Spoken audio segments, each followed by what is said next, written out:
Hey everyone, welcome back to episode 3, and in this episode we'll be reviewing the individual on FurryAmino named Lord Aberth, or aka the first owner of FurryAmino before Silverclaw had been promoted, who was the individual we exposed in the first episode.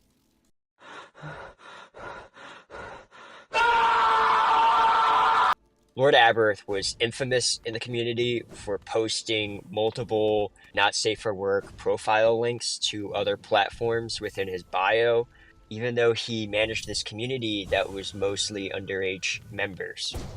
A lot of profiles of Lord Aberth outside of FurryAmino are mainly and primarily not safe for work, and also a lot of his artwork has been seen to be zoophilic and pedophilic.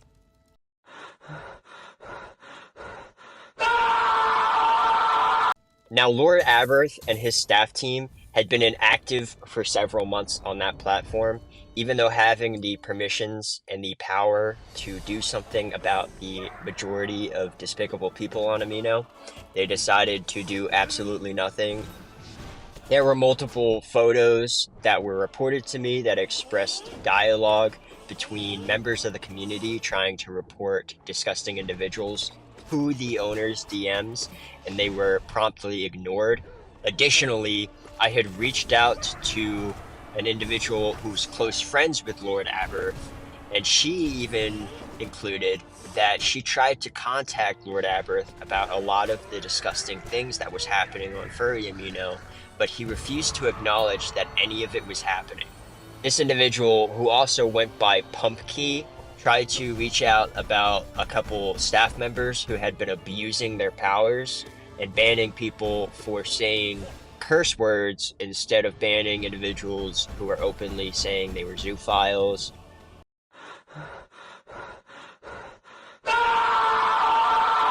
If you couldn't already start to notice, Lord Aberth had a serious problem with accountability. Our team had tried to reach out to him on Twitter after our ban from the community. It turned out that he refused to acknowledge that any of the information on the website was real, refused to acknowledge that they even knew about the website. We tried to reach out to not just Lord Aberth, but multiple leaders within his community, and he instructed all of them to block our accounts and censor any evidence against him. FurryAmino at this time period had a horrible reputation for art theft and grooming underage individuals, and this activity was heavily saturated on the TikTok platform, explaining how disgusting the FurryAmino community was. How bad can I be? How bad could I possibly be? Let's see.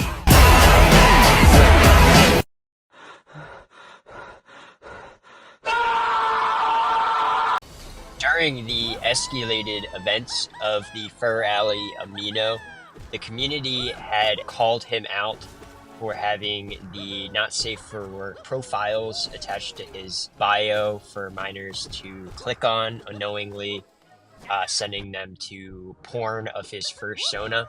But to make things worse, multiple minors within the FurAlley community had actually located an artwork drawn by Basil Borks, one of the leaders of FurryAmino, of Lord Aberth's Fursona drawn as a child and additionally drawn nude. This brings the question to the table as to why leader Basil Borks had drawn a age-regressed child version of Lord Aberth's character in this pedophilic manner.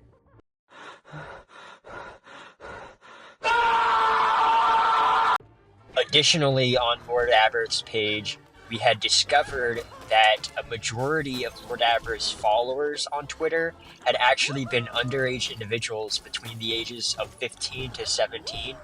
Again, the FurAlley community made multiple protests against the FurryAmino staff team, primarily Lord Aberth himself, due to all the porn links within his bio. Dozens of underage individuals called out Lord Aberth for having these not safe for work links in his bio, and all of them were banned.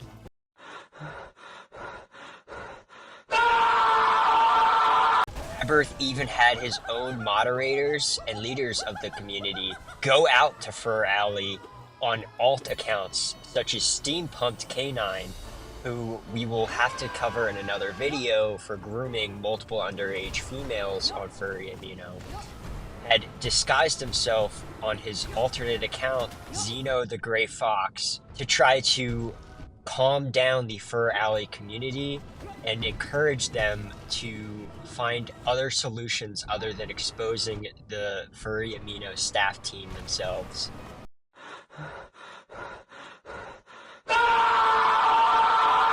By this time, the FurAlley community had been heavily disgusted with what had happened within FurryAmino. Lord Aberth had been exposed further for having zoophilic artwork. He posted hundreds upon hundreds of sexual photos of his Fursona all over his socials, and never once took accountability for having anything put in his bio. Additionally, all the way to the very end of Amino, even years after he retired, he never removed these links from his bio. They stayed there permanently. The FurAlley community fought back, and hundreds of them were banned for trying to call Lord Aberth, and other staff members included, out. They additionally called out the leader named Vendetta. This individual did the same exact thing as Lord Aberth. He had posted his not safe for work links within his bio, sharing to all these underage individuals his zoophilic artwork. Now, in Vendetta's case, when Lord Aberth had been called out during the FurAlley riots, Vendetta actually removed all of his not safe for work links from his bio, acknowledging that this was a problem. This staff member, who still refused to take accountability for sharing all this not safe for work artwork with underage individuals, acknowledged the owner was doing it and continuing to do it, but never stood up for the community. As you may have seen from the first episode with Silverclaw Arrow's exposure, she had actually defended Lord Aberth, stating that there was no feral artwork, there was no zoophilic artwork, and she was actually even clarifying all of this to underage individuals. After Silver had realized that she had sent all of this not safe for work content, all of this zoophilic conversation to underage individuals, she quickly deleted her comments.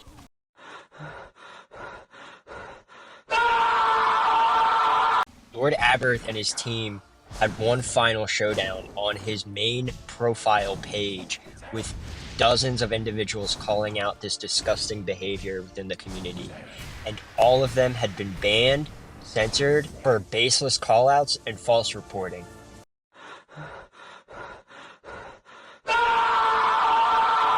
Lord Aberth finally disabled all of the comment walls, preventing anyone from further speaking in the community.